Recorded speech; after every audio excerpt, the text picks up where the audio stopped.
जय जगन्नाथ। वर्णबोधर पुनर्मुद्रित संस्करण और यार डिजिटल कॉपी उन्मोचनर अवसर रे आज भव्य कार्यक्रम शुभ अवसर रे आज ये उपस्थित थिबा मंचासीन वरेण्य अतिथिवृंद, मान्यवर उपमुख्यमंत्री श्रीमती प्रभाती परिड़ा महोदया, मान्यवर विधायक एकाम्र श्री बाबू सिंह महोदय, मुख्य शासन सचिव ओडिया भाषा साहित्य और संस्कृति विभाग श्री संजीव कुमार मिश्र, विभागर निर्देशक ओडिया भाषा साहित्य और संस्कृति विजय केतन उपाध्याय,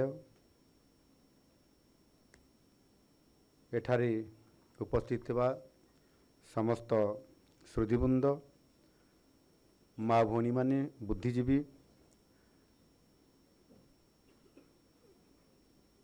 गणमाध्यमर समस्त प्रतिनिधिवृंद, समस्त को नमस्कार।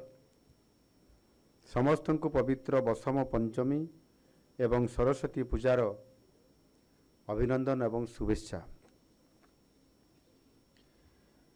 माँ मातृभूमि एवं मातृभाषा जेकोसी मानवर सबुठारु बड़ परिचय। यदि केही यार हतादर करे ताकू स्वभाव कवि से तो निश्चित भाव रे अज्ञान कहिथिले आ तांको कालजयी रचना से कहिथिले। तांको लेखनी निश्रुत होइथिला मातृभूमि मातृभाषार ममता जा हृदय जनमी नहीं ताकू जदि ज्ञानी गणरे गणिबा अज्ञान रहिबे काहीं। किंतु मु आउ टिके एथिरे कठोरता हिसाब से कहवाई पछे भी नहीं जे माँ को मातृभूमि को एवं मातृभाषा को जी हतादर करे अपमानित करे से मनुष्य पदवाच्य नुह।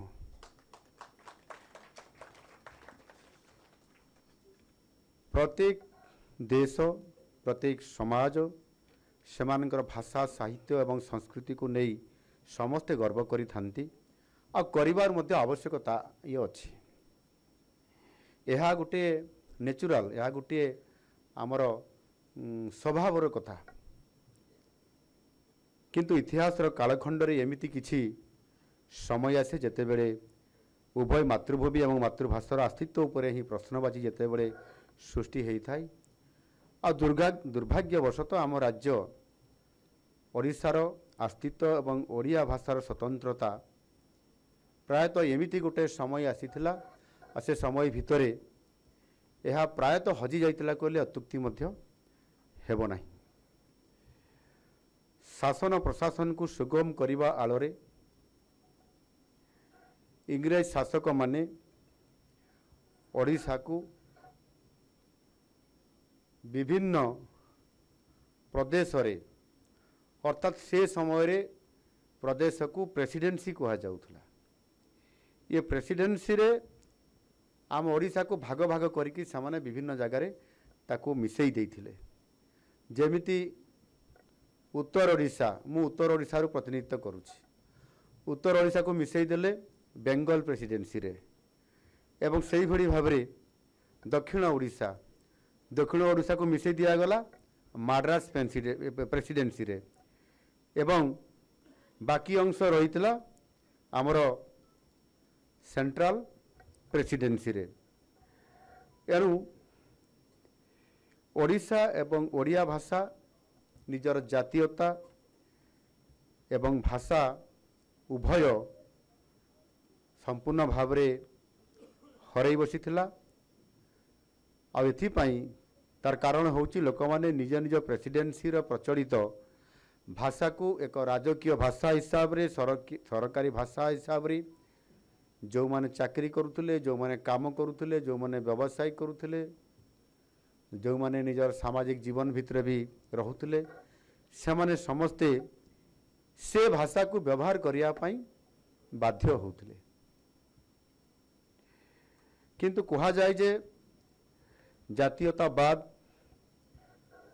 एवं देश प्रेम को बहुदिन पर्यंत यही भाव में अलगा करी ताकु नष्ट करने भिन्न उद्देश्य साधित करने जो माने भी रखी थांती आ प्रयोग करुथांती ताहा बेसी दिन पर्यंत से माने रोकी पारिबे नाही बा अटकई पारिबे नाही। आउ ताहा ही हला ओडिया भाषा एवं ओडिशा राज्यर हतगौरव फेरई आनिबा पाई।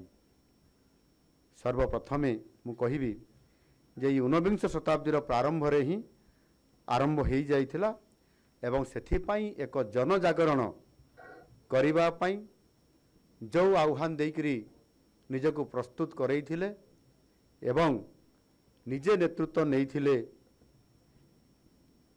उत्कल गौरव मधुसूदन दास संपूर्ण भाव में ओडिशा को किभली भाव में से जागृत करिवे और तार नेतृत्व नैकरी से संपूर्ण भाव में लड़ाई करने आरंभ करथिले, नेतृत्व नैथिले एवं तांको गोटे सुजोग भी आसीथिला।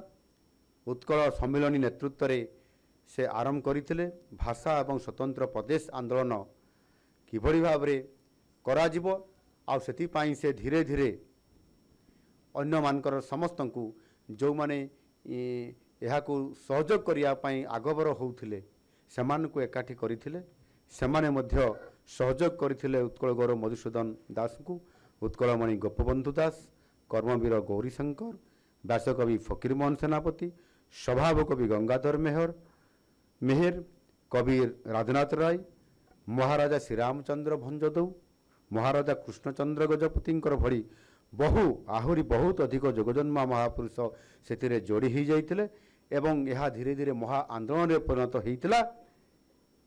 आउ एही महान विभूतिंकर सहित थिले भक्त कवि मधुसूदन राव। एनु निश्चित भाव में आम समस्ते आज से उत्तरदायी हिसाब से जिते बड़े आज समय आसी आमे से आह्वान रे आज आमे मध्य अछंती। ठीक से ही भाव में 130 वर्ष पर मध्य आज आमे जहाँ आठी अपा कहते खड़ी छुईला बेले छबिल मधुवर्णपद खोजा होउतला, ठीक से ही भाव में मध्य आमे यार आज आम नुआ करी आमे मध्य आज थोइचंती एवं तार पुराणार मौलिकता को आमे नष्ट करी नाहंती एवं आमर ओडिया भाषा प्रतिष्ठान द्वारा बहिटर नुआ शोभन संस्करण करा जाइछि, ताकू आहुरी से बोधगम्यता भितर ताकू रखा जाइछि। यह अत्यंत आनंदर विषय। एणु एथिरे ओडिया भाषा शास्त्रीय भाषार एथिरे मर्यादा मध्य दिया जाइछि एवं सेही अनुसार एथिरे नूतन संस्करण को निर्भुल एवं प्रमाद मुक्त करने दिगरे विशिष्ट भाषाविद एवं साहित्यिक जो माने आमर अछंती कैलाश चंद्र टिकायत राय, दास बेहनूर, वैष्णवचरण महांती, हरप्रसाद मिश्र और संतोष कुमार रथंकर एथिरे तांकर अवदान अच्छी एवं तांकर अवदान मध्य एथिरे प्रशंसनीय हिसाब रे अच्छी। आहुरी अनेक भी अछंती जो साहित्यिक भाषाविद सेमानकर नाम नहीं पारु नाही, निश्चित भाव में तांकर अवदान एथिरे बहुत प्रशंसीय अच्छी। ओडिया भाषा साहित्य और संस्कृति विभाग एवं ओडिया भाषा प्रतिष्ठान को जेभली भाव उद्यम करी या करिसंती मु सेमानकु मध्य अशेष अशेष धन्यवाद प्रदान करुछि। ये चलित वर्ष आम 10,000 पुस्तक एथिरे छपाइबा पाई लक्ष्य रखा जाइछि एवं निश्चित भाव में आमर कुनी कुनी पिला माने सेमाने एहाकु पुनर्बार आउ थरे सहजरे ओडिया ई आमर वर्णबोध आमर अक्षर को शिखिबा यह सेमानकु बोधगम्य हबो एवं सेमाने खूब शीघ्र यह को हजम करि पारिबे एवं जो माने आज दिन रे मध्य बयस चलीगला पुणी आउ थे फला पाठ कहती जोटा शिखिबा पाई भारी लज्जाबोध भी हुए आ बुढ़ा काले शिखिबाटा कष्ट भी हुए, छोट बड़े बहुत शीघ्र हो जाए। सेई मानकु वर्णबोध देले बोध हुए सेमाने शीघ्र ताकु हजम करि पारिबे। एणु जो माने ओडिया कहि पारु नाहंती सेई मानकु छबिल वर्णबोध बा ये वर्णबोध देवार आवश्यकता अछि निश्चित भावरे। आपण ठीक बुझी पारुथिबे। आज होउची सही दिन पवित्र श्री पंचमी एवं सरस्वती पूजा। आज मध्य सरस्वती पुत्र मधुसूदन रावकर पुण्य जन्मतिथि 1953 मसीहार पवित्र श्री पंचमी दिन से जन्मग्रहण करथिले। एही अवसर में वर्णबोध नूतन भाव आज दिन रे तांकर सेही पुण्य जन्मदिन रे आज सरस्वती ये श्रीपंचमी दिन में जन्मग्रहण करवा और आज दिन में आज आमे तांकर नूतन ये संस्करण आज एठी आमे प्रकाशित करैबा यह निश्चित भाव ओडिया जातिर तांको पई सर्वश्रेष्ठ श्रद्धांजलि हेबो।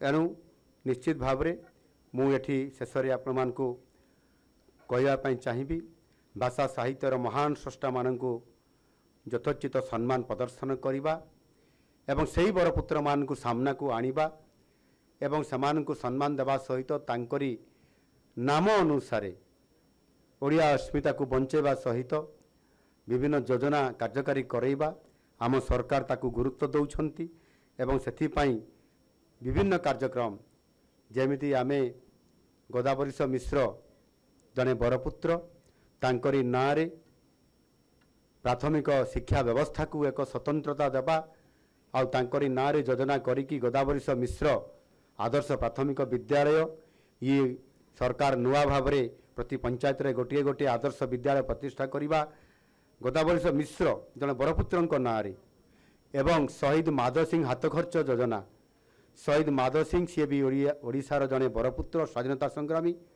एक पृथ्वी रे दुर्लभ विरल दृष्टांत एभली एक स्वाधीनता संग्रामी आदिवासी एवं जने ओडिया स्वाधीनता संग्रामी बरपुत्र जी कि तांकर निजर परिवार वर्गों को स्वाधीनता संग्राम में लड़ाई करी बलिदान देइछंती तांकरी नारे योजना करी ओडिया अस्मिता को सामना को आनिबा एही बड़ी भाव में अनेक योजना को आमे आज सामना को आनिबा आउ निरंतर भाव में काम करिबा आज सरकार नुआ भाव में नुआ रूप करूछंती।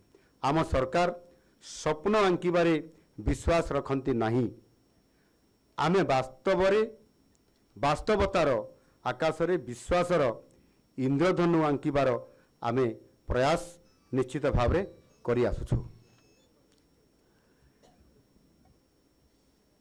वर्णबोध आम माटी पानी और पवनर प्रगाढ़ आस्थार अणुपरमाणु हेई आज आम समस्त पाखे संचरी जाइछि।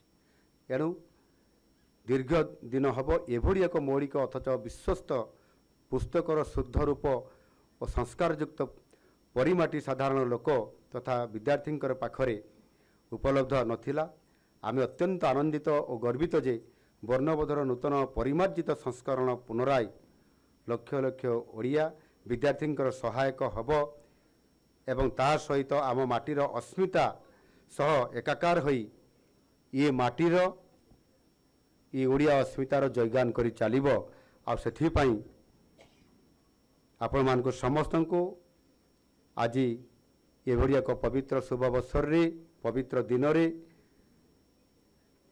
श्रीपंचमीर ये पवित्र आसर रे आपण मानक समस्त को अभिनंदन जणाइबा सहित भक्त कवि मधुसूदन रावकर अम्लान स्मृतिपति मोर श्रद्धा मु निश्चित भाव में एथिरे जनाऊँगी मोर श्रद्धा निवेदन करुच्ची। ये गौरवमय गरिमामय जातिर हृदय रे बरेण्य मधुसूदन राव एवं वर्णबोध एमिति जुगजयी हेई रही थांतु एतिकी कामना। धन्यवाद। भारत माता की जय। वंदे उत्कल जननी।